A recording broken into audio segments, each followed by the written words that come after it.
Because of the equipment, you really have a tiny margin for error with the Mini 2, but you can get really good stuff. You just can't mess up. Here is my loud, expensive Inspire 2. Here is my Mini 2. To be fair, I am adjusting the color in the editor to make it look a little better because this is kind of necessary for footage like this. That being said, it's a great time to buy drones because that means the potential is there if you know what you're doing with this Mini 2. Good news, I already laid out all the work for you. If you follow this bullet point list, you will get this footage too. It's that simple. 2 things you have to pay for if you want to be able to do this. 1, an ND filter. Shut up, you need one. 2 is Premiere Pro. I'm paying like $20 a month. You could use Final Cut X or something like that if you want to pay more. I'm happy with Premiere though. Once we get through the bullet point list, I'll show you this in Premiere first and then I'll show Final Cut. Davinci Resolve is free. I'm just not a Davinci guy and that's kind of clunky to learn how to use that software now. Put an SD card in the drone. It's $10. There's no reason to spend this much money on a drone and then get lazy about a $10 SD card so that you can record 4K footage when your alternative is just storing the preview of a live stream from the drone to your phone in 720p. It's nowhere near the same quality.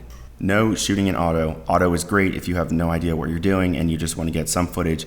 Every time you change directions though, the lighting conditions are a little bit different. It's going to adjust the white balance and the shutter. It just looks like a dad with a handy cam at a soccer game. Don't do this. They've improved this a ton since the first Mavic. You're still going to have issues though, especially at nighttime. The footage is going to look much grainier. Tap the auto button at the bottom right to switch over to manual. All the controls on here are really easy. You just press the number and the settings pop up.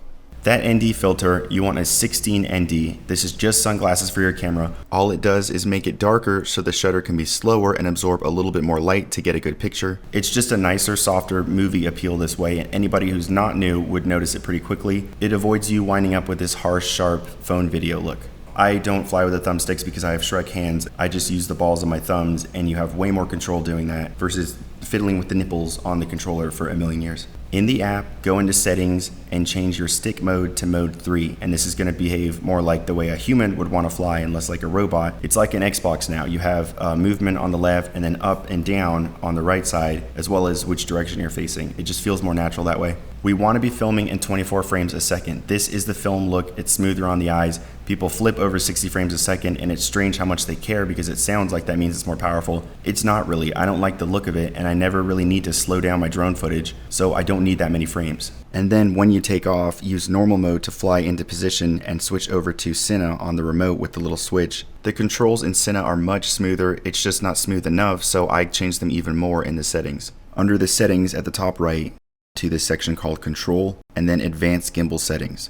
And it isn't normal mode, it's Cine mode that we want to change the settings for. These here are the settings that I like and the cushion I like. Again though, I'm not using the thumbsticks, I'm using the balls of my thumbs, and I found it to work really nicely this way. I have other videos about cinematography and what to go for. This is not them. No ISO ever, leave it on 100. Yes, it brightens your footage if it's too dark, sure, but it's not worth the graininess, and you can adjust for any brightness in post. We don't have picture profiles in the Mavic Mini. There's only one. It's just the default look, so this is what we have to work with. That means the only thing you should change to adjust the brightness is the shutter, and you want to aim for this little meter to read 0. This thing is a guide though, it's not a rule. 1/60 is a good shutter to have if you have an ND filter on. I have a 16 ND on right now. That means you should pretty much have it on all the time except for sunset. These settings will get you there, but it still isn't living up to the potential in the footage and the data because the drone just saves a picture a weird way. That's why I'm insisting that you edit the color in an editor, because you kind of need to if you want this to look professional quality. You can get good stuff, but you have to be able to do this in the editor. The defaults are just too contrasty, too dark, kind of zombie looking, and it's a little blue. I get really inconsistent color from the Mavic Mini, but the footage has lots of data in it, which is good, so you can adjust it pretty easily. We're going to do the world's fastest Premiere tutorial because this is a YouTube video and I don't have the time. Drag your footage into the box on the left, drag it onto this little note, and it'll automatically make all the settings for you in a new timeline. The part I want to use is right here because you have a little bit of sunset back there, and it's important I show you how to color correct for that as well. We have some nice color in the glass in the front too, so it's a good example. We have background and foreground. Drag the edge of the footage to close in, and we're only going to use a couple of seconds of this. Click on the clip, go under Effects, type in LUM, and drag any Lumetri preset on here. Then go to Effect Controls, or Restart. All these settings are just at 0 now. The first thing we have to worry about that's most noticeable, this is too blue and too contrasty. That's what aggravates me at first. Makes the footage look very amateur right away.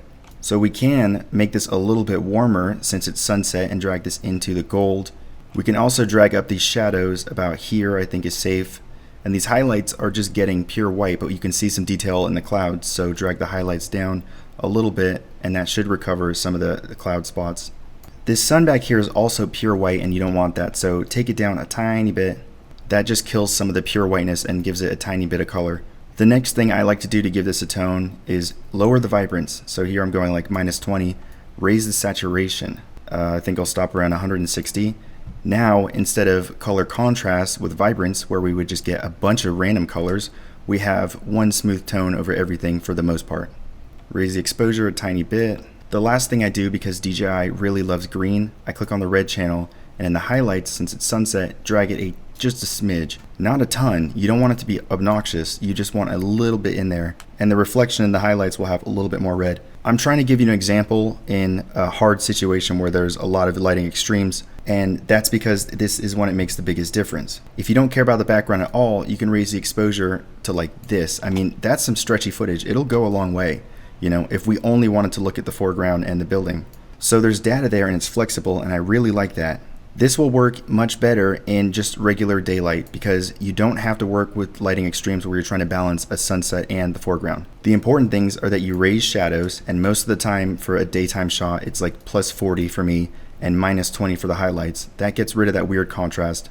And then shift the temperature up to like 20 because by default it just seems way too blue to me. Saturation 160 and vibrance -20, those will stay the same to me. Now we'll do the same thing in Final Cut X, it just doesn't have the lumetri controls. Drag your footage into Final Cut. I've made a new 4K project here. With this clip, I'm only going to use the middle part for like 4 or 5 seconds, that's the smoothest, and then drag it down to the timeline and zoom in. Close this window on the left to get a bigger view, and then click on this little triangle in the middle for color. In the drop down, choose color wheels. Once again, first thing we need to adjust is the highlights. You can leave the midtones or drag them down a little bit for some contrast, and then raise the shadows a tiny bit. You might play around with this some and get confused because, to be honest, a MacBook Pro screen isn't the best to color grade with. It's super HDR, super vibrant, it's beautiful to look at, but then it doesn't give you an accurate look at your footage and you wind up just color grading in circles all day. So this is kind of tricky. We do know that it's too blue, so we want to lean the temperature over to about 5900. Next thing I like to do is under Effects, click on All, and then type in Vibrancy, double click on it, then search Saturation and double click on it. Back over to the film strip for video settings, Vibrancy take down to like 0.8, and then Saturation drag it up to about 50. This gives you one smooth tone over things and it kills the crazy vibrancy that comes by default. I like this look a lot better. The image here doesn't look as lively, but if you flip back and forth to how it was originally, you can see that it's just way too bright. I think it's not as clear because it's just a side effect of the MacBook Pro screen. But to be safe, you can go back into the color wheels and add a little bit of exposure to the master.